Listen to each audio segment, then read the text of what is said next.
Shanti.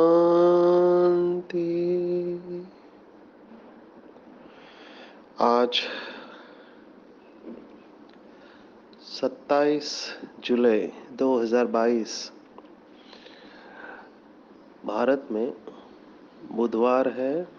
Today is 27th July 2022 and it's Wednesday in Bharat. आज की मुरली का जादुई रहस्य स्वयं को प्रेरणा देने के लिए magical secrets of today's Murli for motivating the self. आज की पूरी साकार मुरली दो शब्दों के राउंड रिवॉल्व करती है, घूमती है। वो है गुण और अवगुण। पूरा खेल इसी के ऊपर है। मनुष्य, देवता और असुर, इन सब में जो फर्क है वो गुणों के आधार पर ही है। देवता उनको कहते हैं जिनके अंदर दिव्य गुण होते हैं, होते तो वो भी मनुष्य ही है। असुर उनको कहते हैं जिनके अंदर आसुरी गुण है। देवताओं के अंदर ईश्वरीय गुण है। तो हमारा पूरा पुरुषार्थ जो है वो है सर्वगुण संपन्न बनना। और हमने देखा कि आत्मा अविनाशी है। तो जो आत्मा की ऊर्जा है इस समय नकारात्मक है। और हमने देखा कि बाबा ने मुरली में कैसे हमको बताया है कि बच्चे अपनी ऊर्जा को सकारात्मक रखो, एनर्जी को पॉजिटिव रखो। जितनी जितने हमारे अंदर ऊर्जा या एनर्जी पॉजिटिव होती जाएगी, उतना हम विश्व नवनिर्माण का कार्य करने में बाप के सहयोगी बन सकते हैं। एनर्जी तो विकारों में भी होती है। जैसे कोई व्यक्ति क्रोध करता है, उसके अंदर भी बहुत ऊर्जा रहती है। तो बहुत ऊर्जा होने से नहीं होता है, लेकिन वो ऊर्जा पॉजिटिव होना बहुत जरूरी है। बदला लेने वाली आत्मा भी लक्ष्य से चलती है। लक्ष्य रहता है उनको कि मैं इस आत्मा को छोड़ूंगी नहीं, या मैं ये करके ही रहूंगी। तो वो भी दृढ़ रहते हैं, उनके अंदर भी दृढ़ता रहती है। टेररिस्ट के अंदर, जो आतंकवादी है, उनके अंदर कितनी दृढ़ता रहती है कि यहाँ पर मैं सुसाइड बॉम्ब लगाकर जाऊंगा और सबको उड़ा दूंगा। ये दृढ़ता की शक्ति है। नहीं तो खुद को मारने के लिए ताकत कहाँ से आती है। ये बहुत हाईली मोटिवेटेड रहते हैं, क्योंकि उनकी मान्यता होती है कि मैं ऊपर वाले का कार्य कर रही हूँ, और जब मेरा शरीर छूटेगा तो मैं ऊपर वाले के पास जाऊंगा, जिसको अलग अलग नाम दिए गए। जन्नत कहता है कोई, हेवन में चला जाऊंगा और मुझे बख्शिश मिलेगा वहां से। अभी इस मान्यता से ये मोटिवेटेड रहते हैं। जैसे हम बाबा के बच्चे अभी इस ईश्वरीय ज्ञान योग की पढ़ाई पढ़ रहे हैं, और हमको पता है कि अगर चलते चलते हमारा शरीर छूट गया, जो कि छूटना ही है कभी ना कभी, it's a question of time, लेकिन शरीर छूट गया तो फिर हम वो संस्कार साथ में लेकर जाएंगे और हम वापिस आएंगे, शायद सतयुग में या त्रेता युग में, जैसी हमारी अवस्था होगी उस अनुसार। तो वो भी ये समझते हैं कि हम भी स्वर्ग में जाएंगे, और हम भी बाबा के बच्चे समझते हैं कि हम स्वर्ग में जाएंगे।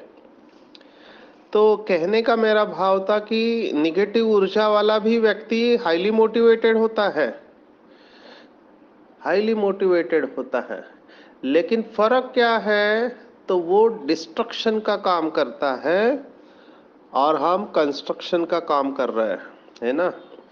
यही फर्क है एनर्जी का। तो चेक करना चाहिए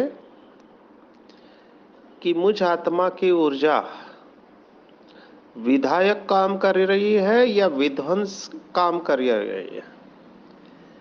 एनर्जी के दो ही यूज है, आप कंस्ट्रक्ट करो या डिस्ट्रक्ट करो।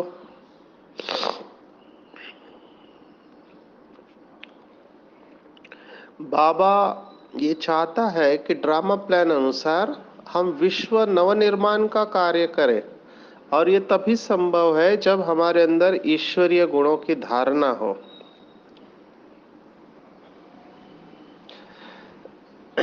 हालांकि अगर गहराई में देखा जाए तो शिव बाबा का जो टाइटल है वो त्रिमूर्ति शिव हम कहते हैं। तो उसमें ब्रह्मा द्वारा स्थापना का कार्य भी शिव बाबा का है, और दूसरे तरफ शंकर के द्वारा विनाश भी शिव बाबा का ही कार्य है, त्रिमूर्ति है। तो ऐसे नहीं समझना चाहिए कि हम विनाश का कार्य भी करते हैं। हालांकि कुछ बाबा के बच्चे इसके लिए निमित्त भी बनेंगे, जिसको बाबा ने कहा एडवांस पार्टी। तो जो आत्माएं पहले शरीर छोड़ के गए हैं, जिसके बारे में बाबा ने आज की साकार मुरली में कहा है कि जहां जाएंगे वहां रूहानी सर्विस करेंगे, तो एडवांस पार्टी माना जो बच्चे एडवांस में गए आगे, उनके अलग अलग रोल है। जो पवित्र आत्माएं होंगे वो देवी देवताओं को जन्म देने के निमित्त बनेंगे योग बल के द्वारा। टोटली अलग सब्जेक्ट है, समय की सीमा से बाहर है, लेकिन सिर्फ कैटेगरी बता रहे हैं। समय आने पर हम इसके बारे में भी देखेंगे। दूसरे आत्माएं होंगे जो नई नई इन्वेंशन के निमित्त बनेंगे। सतयुग में हमारे लिए प्रकृति दासी रहेगी, तो आज के साइंस के जितने साधन हैं वो वहाँ पर परफेक्ट होंगे, दुखदाई नहीं होंगे, संपूर्ण सुखदाई। तो वो संस्कार यहाँ से लेकर जाएंगे। और तीसरे जो अभी हम जिसका रेफरेंस दे रहे हैं, संदर्भ दे रहे हैं, वो आत्माएं अनेक आत्माओं को विनाश कराने के निमित्त बनने की प्रेरणा देंगे कि इस तरह से करो, ऐसे करो, यहाँ पे बॉम्ब डालो, यहाँ पे ये करो। तो ये भी प्रेरणाएं मिलेगी कुछ आत्माओं से, ठीक है ना। जैसे कि इन आत्माओं ने भी कहा है कि हम बनाना कुछ चाहते हैं और बनता कुछ और है। जिसने एटॉमिक वेपन बनाए, अणु बॉम्ब बनाए, हाइड्रोजन बॉम्ब, वो ये नहीं चाहते थे कि विश्व का विनाश हो। वो ऊर्जा को अच्छे कार्य के लिए इस्तेमाल करना चाहते थे, लेकिन बन कुछ और रहा है। तो बना नहीं जा रहे हैं कुछ और बन कुछ और रहा है, इसका मतलब कोई तो है जो उनकी बुद्धि को ट्विस्ट कर रहा है जिसकी दिशा में वो जा रहे हैं, क्योंकि उनके द्वारा ये कार्य होना है। तो यस, डेफिनेटली ये भी एक इनडायरेक्टली प्रेरणा मिलेगी कुछ आत्माओं की। लेकिन हमको देखना है त्रिमूर्ति का यथार्थ अर्थ ये नहीं है। त्रिमूर्ति का अर्थ है, जैसे आज बाबा ने साकार मुरली में कहा है कि सुबह सुबह उठ के अमृत वेला शक्तिशाली अवस्था में रहकर श्रेष्ठ संकल्पों को जन्म देना। ब्रह्मा बनना है सुबह उठकर, मास्टर ब्रह्मा, और दिन भर में उन श्रेष्ठ संकल्पों को जिनको हमने जन्म दिया है उनकी विष्णु बन के पालना करनी है। माना उस अवस्था में रहना है। सुबह सुबह हमने जो सामान लिए, जैसे आज की मुरली में सामान आया है कि मैं मास्टर रहम दिल हो, क्षमा का सागर हूँ, तो दिन भर उस अवस्था में रहना है। और फिर रात को सोने से पहले अगर जाने अनजाने में हमारे द्वारा कुछ ऐसे कर्म होते हैं जो नहीं होना चाहिए, तो उन सब बातों को बाबा को सौंप कर, अपना पूरा चार्ट बाबा को देकर, बाबा के साथ सच्चे होकर, लास्ट में शंकर बनकर, माना अशरीरी तपस्वी रूप में उन निगेटिव बातों को भस्म कर देना है और फिर सोना है बाबा की गोद में। इसको कहते हैं मास्टर त्रिमूर्ति बनना। तो ये अर्थ हमको लेना चाहिए। तो पूरा खेल जो है वो ईश्वरीय गुणों के ऊपर है। और मैं देख रहा हूँ अभी यज्ञ में बहुत सारा इसमें कार्य हो रहा है। हमारे बहुत सारे प्रोजेक्ट्स स्वर्णिम युग की स्थापना या सतयुग की स्थापना के बारे में चल रहे हैं, लेकिन आप अगर गहराई से देखोगे तो दोनों कार्य साथ में चलते हैं, स्थापना और परिवर्तन का दोनों हो रहे हैं। जिसको हमने परिवर्तन की शक्ति के समय भी देखा था कि एक तरफ हम दिव्य गुणों को धारण कर रहे हैं तो दूसरी तरफ अवगुण हमारे अंदर से निकलते जा रहे हैं। और यही बात बाबा ने कही हुई है आज की मुरली में कि अवगुण निकालना है और गुण धारण करना है, ईश्वरीय गुण धारण करना है। तो पहले तो मुझे अच्छी तरह से पता होना चाहिए कि किसको गुण और अवगुण कहते हैं। मुझे ये कहना पड़ रहा है क्योंकि कई लोगों को अवगुण की भी गुण दिखाई देता है। कलयुग है, एवरीथिंग इज ट्विस्टेड। सत्य कभी तोड़ मरोड़ कर प्रेजेंट किया जाता है, इसलिए हमको बहुत बहुत अलर्ट रहना है। मैं बहुत वर्कशॉप लेता हूँ। अभी रिसेंटली एक वर्कशॉप लिया एक मेडिकल कॉलेज में, तो वहाँ पे जो प्रोफेसर थे उन्होंने कहा कि गुस्सा करने के भी कई सारे फायदे होते हैं, तो गुस्सा बहुत ज़रूरी है। तो उनका ये कहना था कि गुस्सा करेंगे तभी लोग काम करते हैं, नहीं तो काम नहीं करते। प्यार से समझाओ, समझते नहीं है। तो गुस्सा बहुत ज़रूरी है। गुस्से के वजह से आप इफेक्टिव रहते हैं वर्क प्लेस पे। तो वो एक तरह से क्रोध के फायदे सुना रहे थे सभी, तो उनको क्रोध गुण दिखाई दे रहा था।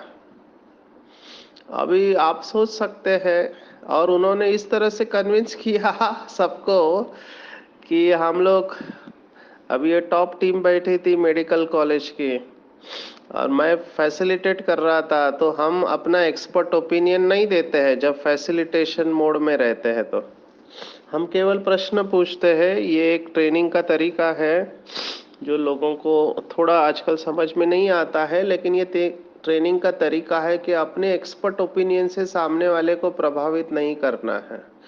तो हम चुप होके सुनते रहते हैं। तो उस आत्मा ने लिटरली सबको कन्विंस कर दिया कि क्रोध जरूरी है। तो क्रोध को उन्होंने गुण के रूप में प्रेजेंट किया। इसीलिए कहा कि कई बार अवगुण को भी गुण समझ लेते हैं। फिर हमने उनको कुछ प्रश्न पूछे कि क्रोध करने के बाद आपको अच्छा लगता है या अच्छा नहीं लगता है। तो बोला तकलीफ तो होती है, लेकिन क्या करें, करना पड़ता है। फिर मैंने कहा, अच्छा, क्रोध करने के बाद में क्या आपको पश्चाताप आता है कि अरे इतना क्रोध करने की जरूरत नहीं थी? बोला, हाँ वो भी होता है। तो मैंने कहा, जो करने के बाद आपको तकलीफ होती है, अच्छा नहीं लगता है, वो नेचुरल कैसे हो सकता है? क्योंकि सभी लोगों ने ये माना था कि क्रोध नेचुरल है। तो हमने उनको तीसरा प्रश्न पूछा था कि क्रोध नेचुरल है या शांति नेचुरल है? क्योंकि जो नेचुरल है उसमें आप लंबे समय तक रह सकते हैं, जो नेचुरल नहीं है उसमें लंबे समय तक नहीं रह सकते। तो कितना भी कोई क्रोधी हो, वो लगातार क्रोध नहीं कर सकता, उसको ठंडा होना ही है। पानी को गर्म करने के बाद, गर्म होने के बाद अगर आप उसे छोड़ दो तो अपने आप वो ठंडा हो जाता है। उसमें भी उन्होंने उदाहरण दिया कि कई जगह पे पानी के ऐसे झरने होते हैं जो लगातार 12 मास गर्म पानी ही निकलता है। तो आप उदाहरण भी जो देंगे उसको भी वे लोग पकड़ेंगे। ये बुद्धिजीवी लोगों की विशेषता होती है, अपनी बात को गिरने नहीं देते हैं। इसको आप और हम कहते हैं जस्टिफाई करना या स्वयं को सिद्ध करना। फिर आखिर में हमने उनको कहा, ठीक है, आप यहाँ आओ, जिसको भी क्रोध करना है करके दिखाओ हमको क्रोध। बोलता है, ऐसे नहीं आता है, वो तो परिस्थिति चाहिए। तो अभी आप क्रोध में है या नहीं है? बोला, अभी तो नहीं है। अभी आपको अच्छा लग रहा है? बोला, ठीक लग रहा है। तो इस तरह से लोग डिबेट करते हैं हमारे साथ और अपनी बात को पकड़ के बैठते हैं। अभी आप इनको क्या कह सकते हैं? इसको हम कहते हैं रियलाइजेशन। हर एक को रियलाइज होगा। और यहीं पे आज का वरदान आता है जो मेरे लिए बहुत इंपॉर्टेंट है, क्योंकि मैं हीलिंग में काम करता हूँ, रिलेशनशिप्स में, खास करके संबंधों में तनाव, टकराव, नाराजगी, दुख, इन सब का सॉल्यूशन आज बाबा ने दिया हुआ है, मास्टर मर्सीफुल। पहले भी हमने देखा है बहुत बार इस वाक्य को अपने मिरर के ऊपर, माना जहां आप आईना में देखते हैं, क्योंकि कई लोगों को आईना के सामने जाने की आदत होती है, बार बार आईने को देखेंगे, अपना मेकअप देखते रहते, बाल ठीक है या नहीं, चेहरा ठीक है नहीं, कपड़े ठीक है या नहीं। तो जहां पर आप बार बार जाते हो, आपका कबर्ड है, टेबल है, वहां पर बड़े अक्षरों में लिखना है कि if you have to choose between being right and being kind, always choose to be kind, because when you are kind you are always right। Hindi में कहते हैं, अगर आपको दो में से एक चुनना पड़े कि मुझे राइट रहना है या जो आज बाबा ने कहा मर्सीफुल या रहम दिल बनना है, तो राइट या रहम दिल, तो उसमें रहम दिल चुनना चाहिए। क्योंकि जब आप रहम दिल होते हैं तभी आप राइट होते हैं। तो ये लिख लेना है, क्योंकि मैंने देखा है पति पत्नी का झगड़ा या दो व्यक्ति में झगड़ा जब भी चलता है तो व्यक्ति के अंदर का अहंकार, ईगो जो रहता है, वो कंपटीशन मोड में आ जाता है और वो जीतना चाहता है, जीतना चाहता है। तो उस समय हम लोगों को कहते हैं कि आप क्या चाहते हैं, जीतना चाहते हैं या शांति चाहते हैं? तो अहंकार होता है। इस वाक्य को भी लिख के रख सकते हैं, बहुत सुंदर सुंदर वाक्य है जो आपके जीवन को बदल सकते हैं। अहंकार जो होता है वो माफी सुनना पसंद करता है, और जो प्यार होता है वो माफी मांगना पसंद करता है।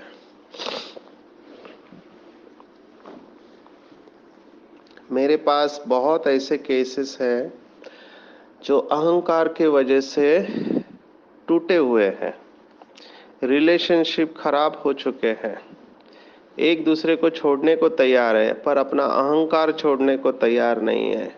तो जो अहंकारी व्यक्ति होगा वो हमेशा दूसरों को नीची दिखाने की कोशिश करेगा, दूसरों को हराने की कोशिश करेगा और राह देखता रहेगा कि ये कब माफी मांगे, तो वो जब माफी मांगते हैं तो इसका अहंकार और बढ़ता है और कहता है कि देखो आखिर उन्होंने माफी मांग ली। तो बहुत रहम आता है ऐसे आत्माओं के ऊपर। आपको एक हिस्ट्री का हिस्सा सुना दे, शायद पहले भी सुनाया था लेकिन वर्थ रिपीटिंग है। संत कबीर की बात है, उसकी महिमा चारों तरफ फैल रही थी, लेकिन ऐसे ही एक अहंकारी आत्मा उनके वक्त भी थी, आई और कबीर को चैलेंज किया कि तुम मुझे शास्त्रार्थ में हरा के बताओ, अगर मैं हार गया तो मैं स्वीकार करूं, लेकिन अगर तुम हार गए तो तुमको लिख के देने होगा कि कबीर हार गया करके।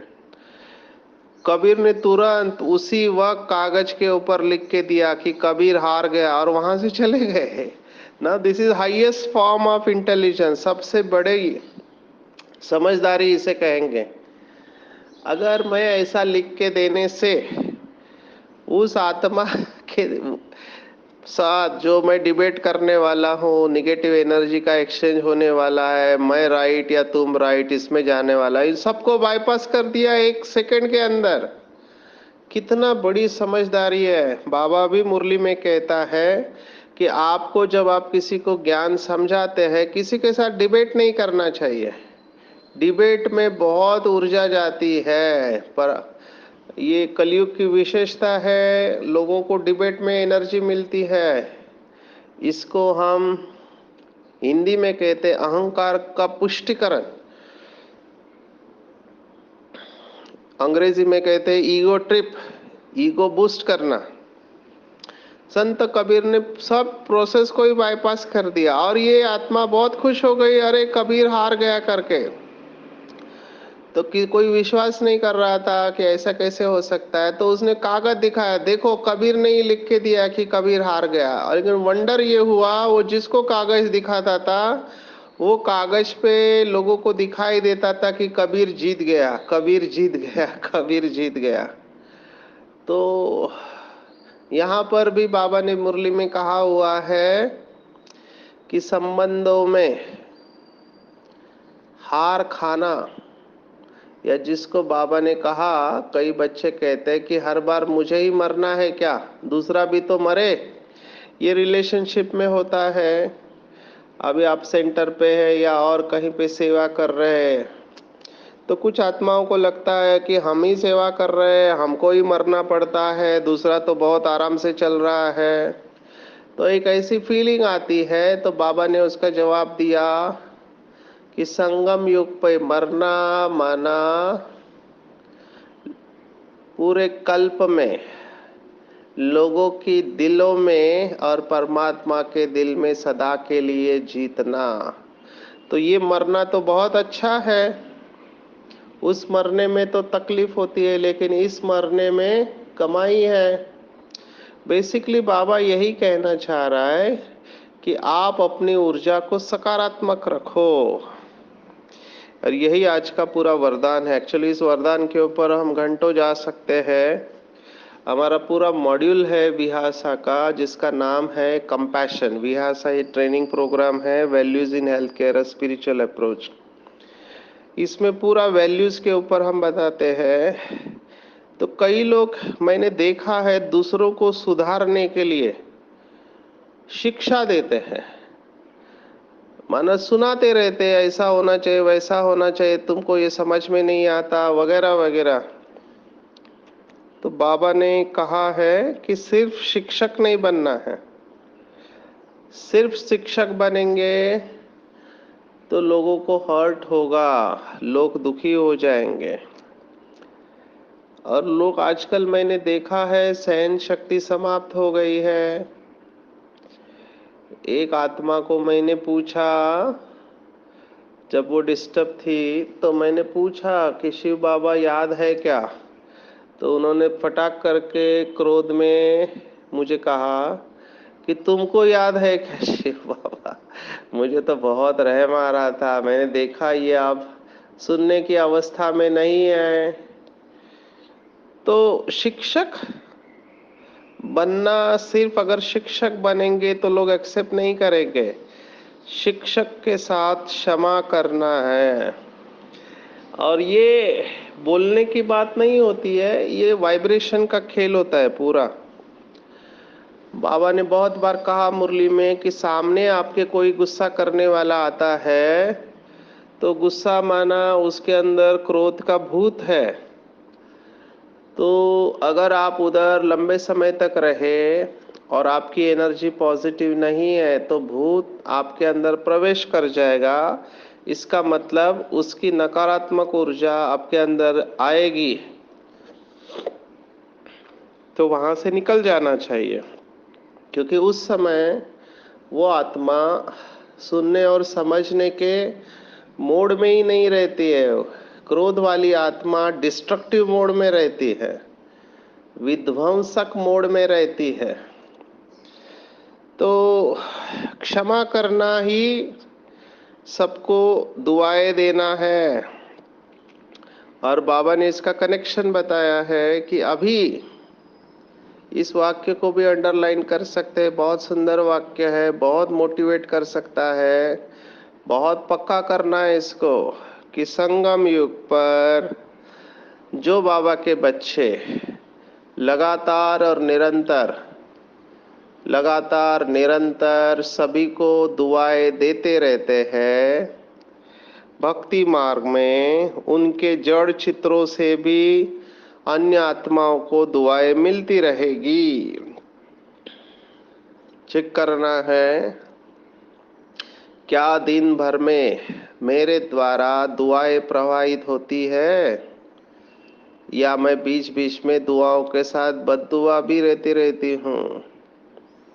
चेक करना है जितनी दुआएं यहाँ से आपके द्वारा निकलेंगी उतना दुआओं का खजाना भरपूर होगा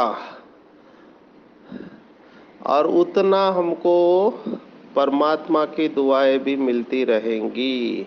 और जिनके पास ऐसे परमात्मा की दुआएं हैं, जो बाबा के बच्चे परमात्मा दुआओं से भरपूर है, उनके पास माया आ नहीं सकती। शिव भगवान वाच है। देखो कितना सरल पुरुषार्थ है, केवल मुझे दुआएं देना है।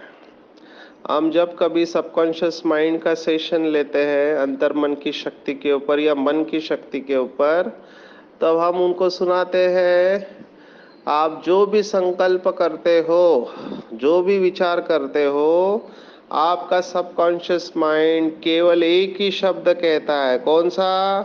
तथास्तु, ऐसे ही होगा।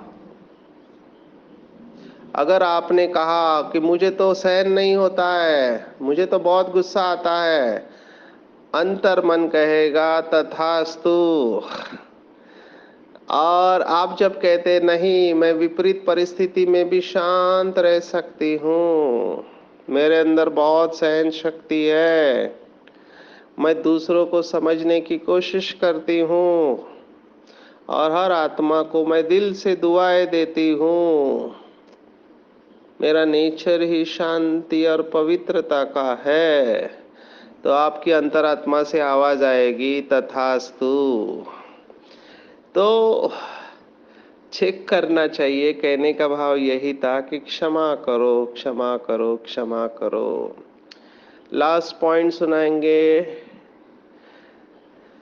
लोग चाहते हैं कि जब हमसे गलती हो तो दूसरे हमें माफ करे, लेकिन जब दूसरों से गलती होती है तो हम सजा देने को जाते हैं। तो जैसे हम अपेक्षा रहते कि दूसरे हमको माफ करे, वैसे हमको भी दूसरों को माफ करना चाहिए, क्योंकि जब तक आत्मा संपूर्ण नहीं बनी है तब तक उनसे परसेंटेज में गलतियां होती रहेगी।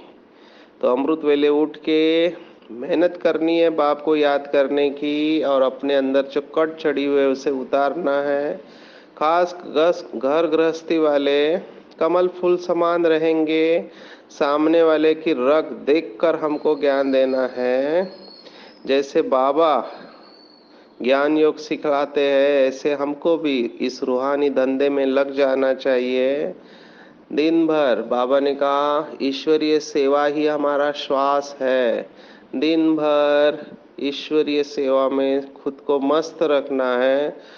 सबसे दुआएं लेनी है और सबको दुआएं देनी है। ऐसे करते करते हमारे अंदर एक एक करके सभी दिव्य गुण आने लगेंगे और हम फिर से श्री कृष्ण की जैसे सर्वगुण संपन्न बनते जाएंगे। अच्छा, आज 27 जुलाई 2022 आज की मुरली के ऊपर मेडिटेशन। अपने आप को नेचुरल अवस्था में लेके जाएंगे। बहुत काल का अभ्यास। जैसे ही हम सोचते हैं कि हमको मेडिटेशन में बैठना है, शरीर को एक मैसेज जाता है कि मुझे हल्का छोड़ना है। जितना हल्का होंगे उतने एकाग्र हो पाएंगे। शरीर संपूर्ण हल्का, ध्यान अपने आप 2 आंखों के बीच में महसूस करेंगे। शरीर में अवतरित मैं महान आत्मा हूँ, शिव बाबा की संतान हूँ, ईश्वरीय संतान। ईश्वर के सभी गुण मेरे अंदर है।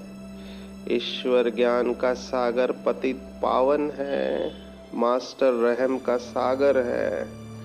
तो मैं आत्मा भी ईश्वर के समान मास्टर ज्ञान के सागर, पतित पावन, मास्टर रहम के सागर हूँ। हर आत्मा के प्रति मेरे दिल से निरंतर दुआएं प्रवाहित होती है। किसी का कोई दोष नहीं है, सभी अपने संस्कारों के वश है। हर आत्मा को मैं शिक्षा के साथ साथ क्षमा भी कर रही हूँ। जैसे परमात्मा के द्वारा निरंतर दुआएं प्रवाहित होती है, वैसे मुझ आत्मा के द्वारा भी निरंतर दुआएं प्रवाहित हो रही है। मैं हर आत्मा को परख कर, उसकी रग देखकर उसको ईश्वरीय ज्ञान योग से भरपूर करने के निमित्त हूँ। अमृत वेले बड़े प्यार से, प्रेम पूर्वक, विधि पूर्वक, लगन से बाबा को याद करने वाली और अपने अंदर जो विकारों की कट चढ़ी हुई है उसको उतारने वाली महान आत्मा हूँ। मुझे बहुत अच्छा लग रहा है कि मैं दिन ब दिन सर्वगुण संपन्न बनते जा रही हूँ। मैं शांत हूँ, पवित्र हूँ, संतुष्ट हूँ। ओम शांति शांति शांति। सर्वशक्तिवान बाप हमेशा मेरे साथ है। उसने अपना वरदानी हाथ मेरे सिर के ऊपर रखा है। बाप दादा मुझे दृष्टि दे रहे और कह रहे कि बच्चे, तुमने कल्प कल्प अपने अंदर के आसुरी अवगुण निकाल कर ईश्वरीय गुण धारण किए हैं। कल्प कल्प बाप से 21 जन्मों का स्वराज अधिकार प्राप्त किया है और श्रीमत पर चलकर सबको ज्ञान और योग सिखाने की सर्विस, रूहानी सर्विस की है और हर आत्मा को शिक्षा के साथ साथ क्षमा भी करके दिखाया है। घर गृहस्थ में रहते हुए कमल फूल समान बने हैं। अमृत वेले बहुत प्यार से बाप को याद किया है, इसलिए मेरे द्वारा तुमको निरंतर दुआएं मिल रही है और तुम परमात्मा दुआओं से भरपूर होने के कारण तुम्हारे पास माया कभी भी आ नहीं सकती है। तुमने कल्प कल्प माया जीत, प्रकृति जीत और कर्मेंद्रिय जीत बन के दिखाया है। मेरी सर्व शक्तियाँ, दुआएं तुम्हारे साथ है, इसलिए तुम्हारी विजय निश्चित है, निश्चित है, निश्चित है। बाबा से दुआएं और वरदान प्राप्त करके मैं आत्मा अत्यंत हर्षित हूँ। बाबा को दिल से धन्यवाद दे रही हूँ। धन्यवाद बाबा, धन्यवाद मेरा बाबा, मीठा बाबा, प्यारा बाबा और दुलारा बाबा, सच्चा बाबा और अच्छा बाबा, दयालु बाबा, कृपालु बाबा। वाह बाबा, शुक्रिया बाबा, शुक्रिया। अच्छा, ओम शांति।